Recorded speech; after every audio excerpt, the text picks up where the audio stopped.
Welcome. This is Video Tips. My name is Howard Stross. I'll be giving you a short discussion now about a topic that's near and dear to our office. It's called jointly owned property.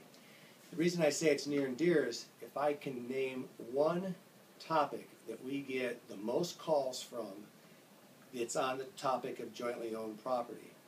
And the reason people want to talk about that subject mainly is because of avoidance of probate. It's a good idea, the avoidance of probate, and there's many ways to do it besides jointly owned property, but it's perceived that that's the most inexpensive way. There are, however, some areas, in fact several, that you need to be aware of, that it's not just what you may think, an easy way to avoid probate. I think I best can tell you what I mean by a story when I first began practice of law, and that was in it was late 1975 and early 1976. I had a transaction. It was a farm. I practiced law in Michigan then. Now I'm in Florida and have been for many years. And the lady, her husband had passed away, and she wanted to sell her farm, and it was a very valuable farm in Michigan. In fact, a portion of it was in Michigan and a portion was in Ohio. At the time, I did not know that she had 4 grandchildren, nor did I know that technically she owned the property along with her 4 grandchildren. And I say technically, they all 5 own this property. In those days, it wasn't so easy to look up ownership. You had to literally go to the Register of Deeds office and go through various records to find out who owned a piece of property. It can be done today online considerably faster and more inexpensively. But later on, and several days later when I got the title report back, I saw that 5 people were on here. So I contacted my client and she said, "Oh yeah, I forgot to tell you that." I contacted these folks, the grandchildren, who were all adults, and they did not want to sell the property.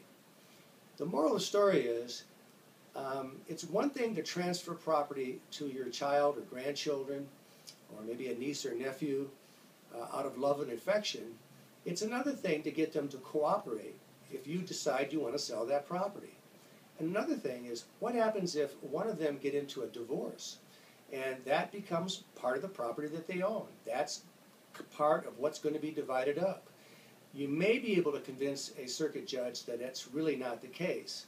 You will not be able to convince, in most instances, the IRS should be a lien attached to the property because one of the individuals that own the property now have some problems with the IRS, or maybe they have to file bankruptcy, or maybe they have creditor problems aside from maybe having to go to bankruptcy. Maybe they become incapacitated. Only once have I had that issue where there was a son that owned the property together with his mother. And that was fine and dandy, at least they thought that was, until such time as he became incapacitated and she wanted to sell the property. She literally could not unless there was a guardianship formed, because he did not have a power of attorney that he had granted to somebody to assist in this. And therefore, a formal guardianship, which is just like a probate in many ways, had to be formed. So if you take a look at our blog, you will also see on there several considerations, some of which I mentioned today. There are others, such as gift tax, because when you transfer the ownership of property, even a partial amount, to your loved one, you are doing so and making a gift. And when you do make a gift, there are tax implications associated with that. But please read the blog regarding the perils of jointly held property before you decide to go and do that. If you still want to do that, knowing all the risks and all the negative sides to it, it's certainly lawful to do. It's just not as easy or as perilous as you might think. There are perils involved.